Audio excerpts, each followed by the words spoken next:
Oh, yes. I was just looking at the hereditary culture of the United States, that form of a civilization. Yes. And then there's the culpable and the culprit, the cult and the crucified. Ooh. Now, let's say that you issue a protection order in 2011 where I was not given any notice or opportunity to be heard. You took my sons. Ouch. My wife abducted them. I didn't commit any domestic violence or child abuse. I did 7 hours of parenting classes to get my passport.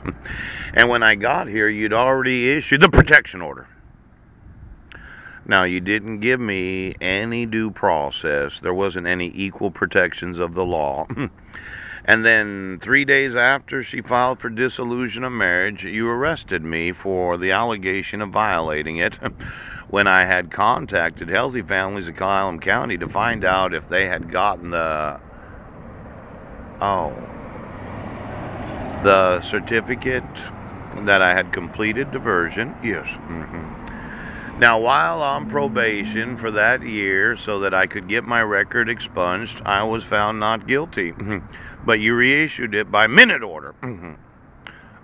uh, I responded within the 90 days allowed, but she motioned for default dissolution of marriage.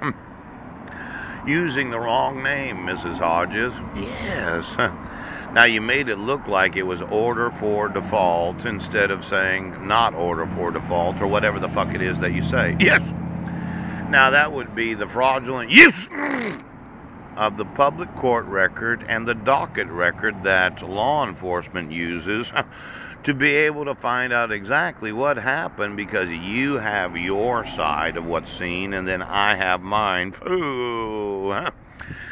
Now, I'm waiting, yes, and you did not give me any additional notices of court hearings for the dissolution of marriage because our marriage certificate is from the United Nations, hooch.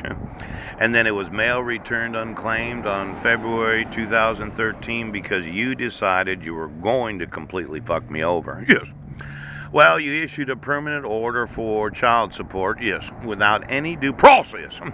In fact, I myself don't have a copy of the dissolution of marriage because you must have a good reason. But you wouldn't hesitate to arrest me for back child support. Then you modified the protection order because of the statement of Pastor Greg Miller. You put it in publication that the court hearing was for the reissuance of the protection order, but you included the modification of the protection order that had already been modified. Yes! And then you reissue it for 2 years because you put it in publication, but it didn't say that on the public court record. You sent the notice of court hearing to the wrong address because the mail was returned unclaimed. And you had the sheriff's department in Sequim, Washington call me. Well, I got the message. Don't appear in court. Isn't that right, closed fist? Ouch, that'll teach them a lesson. I thought that you would give me a copy of it after it had been issued, but you waited to approximately 9 weeks later, after I had left the county, to attempt service so that I didn't have a copy of it. I moved to Centralia and end up in a men's shelter. Yes.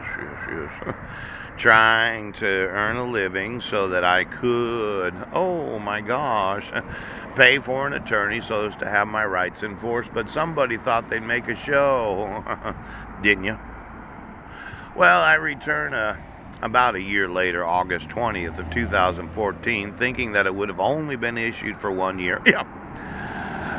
Because we have minor children in common. Pooch. But while walking along the street where the police department is, I walk in and say, well, is there anything that I need to know? Oh.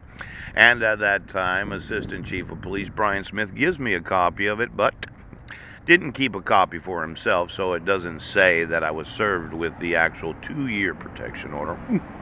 I found out that it wasn't going to expire until August 31st of 2015. So I stay homeless for a year, just kind of minding my own business, doing what I do as a citizen of the United States, knowing that the child support's adding up. Pooch! Knowing that if I apply for any benefits as a citizen of the United States, they're going to have me arrested and they're going to deprive. Well, now I'm going to sue you for depriving me of every benefit of being a U.S. citizen. Ouch. Now, you wouldn't think this is worth a lot, okay? But let's say all the pain and suffering of the last 7 years is because you issued a fucking protection order. And you refuse to acknowledge my hereditary rights to the culture of being an American citizen.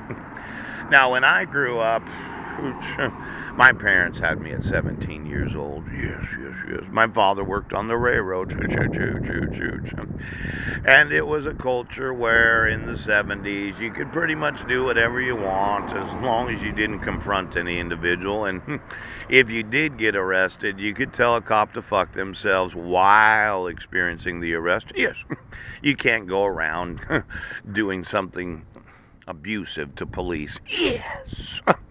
Now, my father, he was a young man. He had a Harley Davidson, and pooch, he was one of these long-haired hippies that went bad, and pooh, I know that growing up.